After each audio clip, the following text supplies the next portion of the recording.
Have you ever dreamed of having your very own interior designer in the house? Well, you're in the right place. I'm Chris Cassidy and I'm here with Gabriel from ARI Interiors, and today we're going to be talking about all things interior design.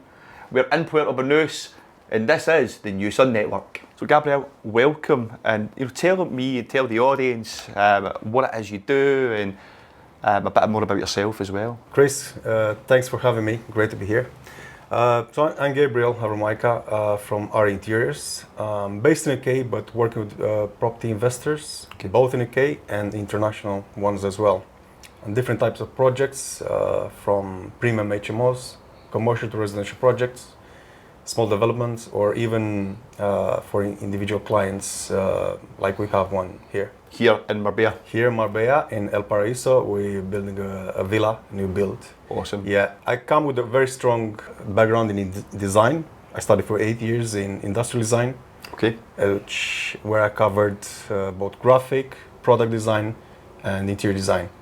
So I said to myself at one point, why not use that expertise and then deliver amazing projects for property investors. And out of those, what would you say is your more preferred out of the product, or, graphic, or the interior side? I like the combination between the product and interior design, because interior design is seen as more like a lot of people think as the last bit where you're thinking about colors, patterns, furniture items, so on, but it's more functional rather than being just aesthetically pleasing. So I took that expertise from product design, where everything has to function before going into production. Yeah. Then I use that on my project, because we do a lot of custom-made furniture or even kitchen designs or custom-made items that the customer might want, and then make sure that everything works perfectly before looking good. It's a bit of a transition between one to the other. So I like the product design, but I actually prefer the interior design more. Got you. So when you say that, you're sort of meaning, just so I understand, is when, for me, when I think about interior design, and I know a lot of people, they more think about the furnishings, the paint, they're looking nice, but you're talking about before that, before we even get into the property, before it's more about the actual function of it, the type of furniture that's going to go in there, the space. Yes, so one of the reasons that I have my presentation, because I have some presentations in UK about the subject, is just to educate people about what interior design is. Yeah. So I'll give you a short definition of interior design. Okay. And to tell you what interior design is. It's basically the art and science of understanding people's behavior and to make a functional space within a building that is aesthetically pleasing. Okay. So there are three major aspects to this. So you have behavior, then you have functionality, then you have aesthetically pleasing. So you can't really go to the last one, which you just mentioned, which is the colors, the furnishings, without making sure that the first part is not covered yet, which is the space planning, the functionality.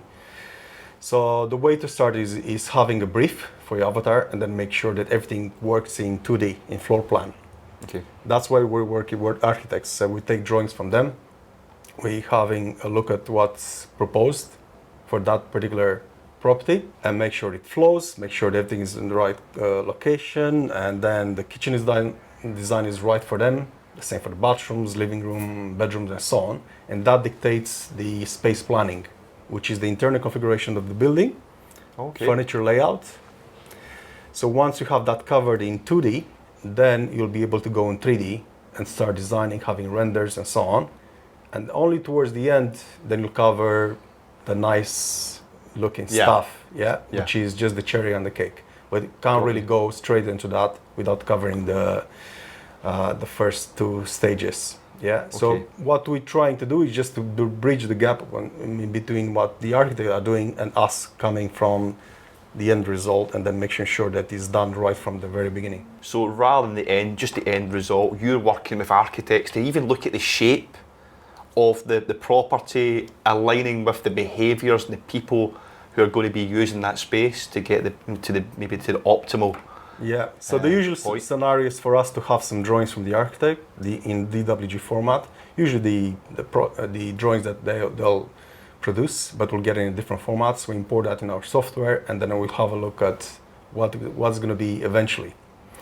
So at that stage, being so early in the process, we'll be able to move the location of the walls, move it a bit to the left or the right, and that's determined by the internal configuration of what we're trying to achieve, furniture layout.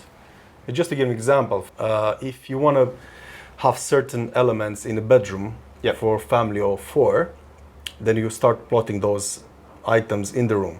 And then if you start realizing that, okay, you need more space to achieve that, then you start moving walls a bit to the left or the right. Okay. The same goes in a kitchen. I've been many times in situations when I had to compromise the design of the kitchen because we didn't have enough space. The drawings are already been approved, given to the builders and so on, and then we didn't have enough space. So if we look at these elements early in the process, we can design the kitchen with everything is needed. We can do the M&E drawings, mechanical, electrical, so the teams on site knows exactly what they're going to be doing based on our designs. Okay. So it's very easy to understand at that stage what's going to happen, to also cost it as well. Yeah. And then to minimize the extra visits on site, also minimize cost as well. So I think probably minimize disappointment as well. So it's micromanagement the project. Yep. By doing this. So do the space planning first, do the 3D renders afterwards. That determines the M&E drawings, which you can be doing afterwards, the mechanical and electrical, and that takes us to the specification, which are also the shopping carts. So it pretty much is a complete survey from start to finish, us bridging the gap from the architects producing. We go back to them sometimes, can you do this, can you do that? And then the client usually takes this to the building team site.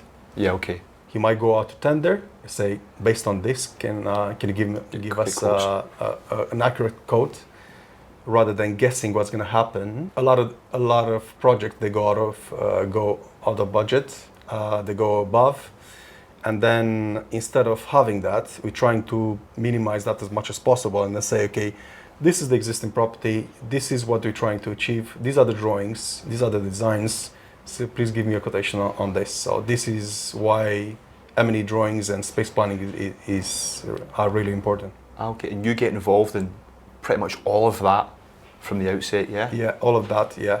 So ideally, if you get there and if you're there early with enough. property investors, as soon as I start discussing about the process, they start to understand it. Yeah. So that's one of the issues we have as well. Even we have property investor being in the field for 5-10 years and then not realizing that this is needed. Yeah. So you wouldn't start building a house without having detailed architect's drawings. No. So why would you leave interiors to chance? A lot of people, they just leave that to the building site and to the guys on site to decide where things are going to go. A common scenario, like you might have the electrician coming on site when you're doing back to brick HMO conversion. Yeah. And then you have your stud walls in place, and electricians is going to ask you, where do you want this power point? And then you start guessing, and then you start drawing, thinking that you might have this size bed and this size bedside cabinet. If you haven't done your designs, how would you know? Yeah. If you haven't done your brief, you might have a double bed or single or king size and so on. It makes sense. Do you want your lamp to be on the wall or be a pendant? Do you want it on your bedside? So that translates to you having accurate drawings for every single item in a property that's going to be converted. The way that I think it normally works, right, is normally they build the building and then you build your customer experience, right, in your life based on the building. But what you're doing is you're saying, well, let's look at the customer experience first and then bring it back the way. So start with the customer experience, start with what it is they're wanting, how they want to live, the stuff they're going to have to use, and the bed sizes and where things are going to go. Then that'll dictate electrical points, maybe the size or the shape of the rooms, etc. Yeah, it's exactly that. So we start with the brief, design brief. It's quite important to understand who's going to be using this property. You might have a commercial residential project where you're building just some flats which you can sell. If your ideal avatar is going to be a family of 3 or 4, then we'll design for a family of 3 or 4. Yeah. Then if you're doing an HMO conversion, that means it's going to be for just one single occupant. Yeah. So that means they have different needs. Are they professionals? Okay, they have different needs as well. They need a desk. They need this size wardrobe. They might be kitchenette or not. They obviously they need en suites and so on. Yeah. Again, with commercial to residential projects or small developments, you might have units which they'll rent out. Who is going to rent out these units? So we want to make sure that as much as possible, we try to accommodate that your ideal avatar for their needs. Yeah. So this dictates what's going to happen in floor plan, in space planning, and that dictates the rest. And then we've been also in situation like big projects where we've been given a project by a developer, like this project we have here in Marbella. And then the good thing about it, we came in really early and we were able to change the space layout because that dictates where the service is going to be. Yeah. Because we changed the position of the bathrooms or the kitchen and so on. And then if I've been approached late in the process, it'll be too late. Of course it would be. And then you can't change it at that point. So you have to live with a few compromises. So normally, right, people assume that this whole bit around the space and everything else is normally what the architect should be doing. But maybe they don't, right? Maybe that's not what they do. Maybe some do, but probably not all of them. And how do you find it? Have you ever had any experiences where you're sort of, going against, or you feel like you're maybe going against what the architect wants? There's been any, why are you here? What are you doing? Have you ever had any of this, or has it always been? No, not really. It should be a three-way effort. So us as interior designers, the architect and the client. The architect, they'll only suggest items in the room that they'll show it on plan. Like a generic kitchen, beds, and so on. But they're not going to go into that much detail because they don't cover interior design. Yeah. Unless they have someone in house, which they're going to do just that. Got you. So they know that. They don't go into details. So we want to make sure that we cover a lot of details when it comes to interior design. So we'll design the kitchens, we design the bathrooms, and then we go back to them and say, can you change this slightly? Then we try as much as possible to not make drastic changes to the internal configuration of the house. But if it's needed, then we address that. I suppose I can understand. I mean, from the architect's perspective, they might well be happy because they know that they're going to be doing designs based on what you're sort of coming up with and what's been agreed with the client. So for them, it's probably meaning less redesign or less rework from them if they're with you at the start because they're doing it collaboratively. Correct. Yeah. And then if we address these issues like early on in the process, it's much easier to tackle rather than being in the process and then you realizing as a client or as a builder that, okay, this doesn't work or you don't want to end up with a socket behind the sofa or the bed. So this, and then when I'm saying this, I hear a lot of investors say, okay, I know that or experience that then we all have. It's much better to have a clear map what's going to happen with the project from the inside out, and just we want to pay as much attention to the interiors as to the exteriors as well. Yeah. So tell me and tell the audience about any projects that you're currently working on.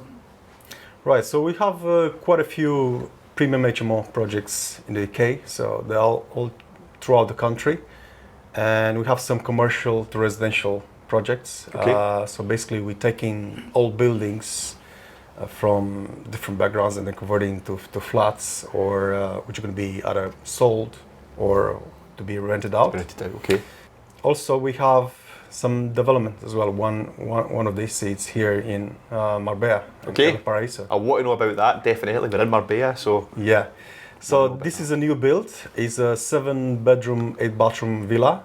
Okay. Around 600 square meters of space that will be lived in on 2 floors with a massive terrace, huge swimming pool, fire pit, jacuzzi, Nice. overlooking a golf course. So it's a really interesting project.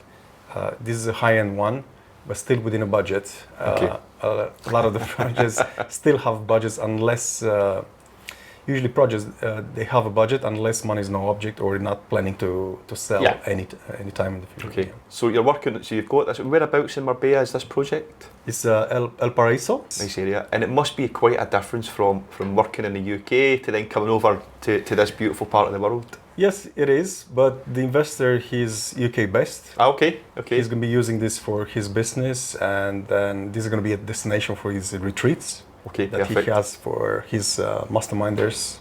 Nice. Basically, he has a training academy, and then he's going to bring people over for masterminds, and then It's a lovely escape. Lovely escape. So we're still working with the same concept, even though we have different budgets. You still have a few elements which we cover anyway in smaller projects like we do in HMOs. Still kitchen design, still flooring, still lighting, just a different level of different budgets. Yeah. Quite important is for us to understand very early on in the process, while doing the brief, which are the budgets we'll be working with. Okay. Which I have for every project. And then rather than us specifying the sun and the moon and then it's not achievable in real life, we want to make sure that we'll specify something which is doable and then we can actually implement. Okay. And how have you experienced the differences between the UK and doing your work in the UK and compared to maybe some of the differences here over in Marbella? That could be anything. Like with most property investors that I'm working with in UK, they already have a team, a power team around them, including a building team that they know and they trust. They had different projects, of course, already under their belt. The one here in Spain was a bit of a challenge to start with, working with a building team which we didn't knew, and then we had to be all the time on their case, what's happening on site, and then following obviously timelines and so on, which they're not always met, but we can expect something like this at a project this scale. Yeah, and what about just in general about the sort of the techniques of the build, etc.? Are you seeing any differences sort of here compared to the UK? It's quite a big difference because the villa itself, it's a different scale, first of all. Yeah. We, just to give an example, instead of using some aqua panels in the en suites for the HMO, we're using large tile formats, 3 meters by 1.6. That's just one tile from Decton. Wow. So you need 4 people just to carry one. So it's quite a big difference. Right, okay. So there are a lot of technicalities. You have to discuss in detail how the water, rainwater is going to drain around the swimming pool without seeing too many cuts in the tile itself. We're using pergolas on the terrace, massive pergolas, 6 meters by 4. So we have in outdoor kitchens, barbecues, outdoor bar, pool table. So obviously it's a different spec. Yes. With fire, with having a fire pit, people around you coming from mastermind, but these are just some extras apart from the things that you'll need anyway, like your kitchens and bathrooms, so on. So obviously there are like the better techniques compared to HMO conversion. Mm-hmm. Yeah. Or commercial to residential, because we have the budget for it. But in general, it's nothing that I haven't done before, or because I dealt with individual clients before. So. But obviously with here, there's I might be just imagining this, but it feels like there might be more of an emphasis on the outside in terms of not just the outside around parking and stuff, but more about the living space, because obviously the weather here is much better. So you've mentioned pools, you've mentioned barbecues, you've mentioned sort of chill out areas and everything else. Do you see the difference there compared to maybe back in the UK? Yes, it's a massive difference. Obviously, the outside area for this villa, it's huge in comparison to what we have for any other property that we do in UK. And like you said, the outdoor space is just as important as inside as well. So we helped having some designs for that as well. And then we had our say in this. Like I said, we have massive terrace on top of the building, about 200 square meters. Then we have the swimming pool, massive swimming pool with a massive dining table. Okay. Also outdoor kitchen, both on the terrace, both and one on the around the swimming pool. Yeah. A bar area, a fire pit, which is massive, an ice bath as well. Oh, nice. Yeah, and jacuzzi as well, and all these are overlooking a golf course. So it's quite high up. Yeah, beautiful. Where it's set, and massively important to be outside. And when did you start that? When did you first get onto that project? We started working with the investor late last year, but our first visit to site was in January 2024. Okay, wow. So not too long then, really? Not too long, yeah. And but a lot happened behind the scenes before the build, because it is a great thing that the client really approached me so early in the process. Yeah. Because we're starting there's so much to work on, that there was so much work happened behind the scenes until this point. Yeah. And then, like I mentioned earlier, it's good that we catch that space planning issue so early, and then we were able to change, do some changes to the internal configuration. Okay. And then we addressed that to the developer, and then with their own team of architects, they were able to change that in time. Right, okay. And actually you mentioned it's sort of, there's going to be mastermind retreats there. So I'm going to assume you've had to consider that in terms of even internal space, about the sleeping arrangements. I don't know if they're going to be sleeping inside, there's going to be an outside space, no idea, but have you had to sort of think a bit differently about that? The villa is going to be used for masterminds, so the terrace is purely designed for that, and the outdoor space, the swimming pool, the fire pit, jacuzzi area, and so on, but not necessarily the interior of the villa. The villa is going to be used by the client staff. Okay. So it's limited to 16 people. Right. And the outdoor space is designed to have up to 25 or so. Got you. In the training area. Also got a training area? Where the academy is going to take place, the mastermind is going to take place. Yep. So going to have like a massive screen, or potentially might have a projector. Still discussing that.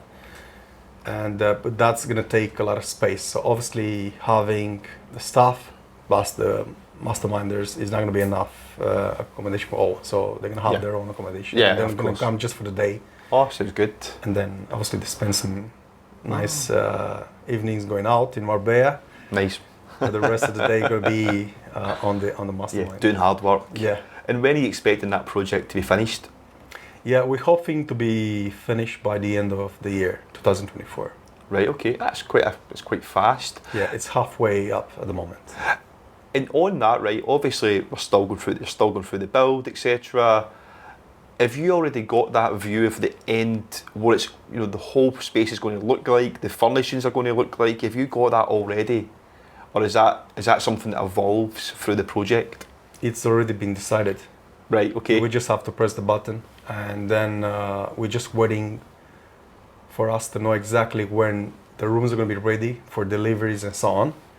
But we've been in touch already with kitchen manufacturers, with tile suppliers, bathroom suppliers, furnishings, all sorts. For some items we even placed the order for. See, it's already decided, costed, and so on.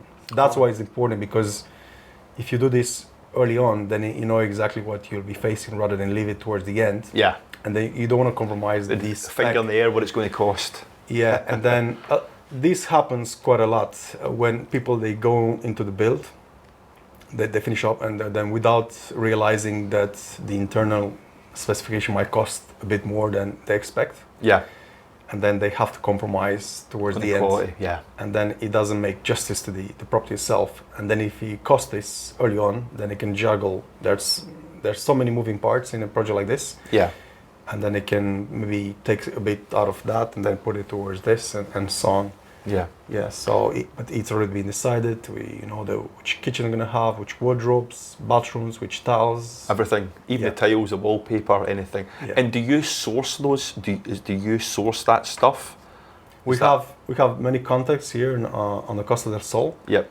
And then I don't source it myself. It's gonna be a lot of the orders gonna be either placed through the developer himself. Yep. Okay. Or the client will place some of the orders, so he'll have his warranty on his name. And do you sort of get involved in any of the? Because for example, right, you might see two wallpapers or two tiles that look the same, feel the same, but there's completely different prices. Do you get involved in that at all, or is that something that the builder would be managing, or? Not the builder at all. No. I get involved a lot in this because we try to do two different things. First of all, to minimize cost, Yeah. and then to achieve the same thing, but also to guide the client and then having the best value for money in terms of the product we're going to specifying. And then we also ask the suppliers if we achieving the same standard with this product we're going to placing the orders for. Yeah. And then I'm definitely involved in every step of the project. Yeah.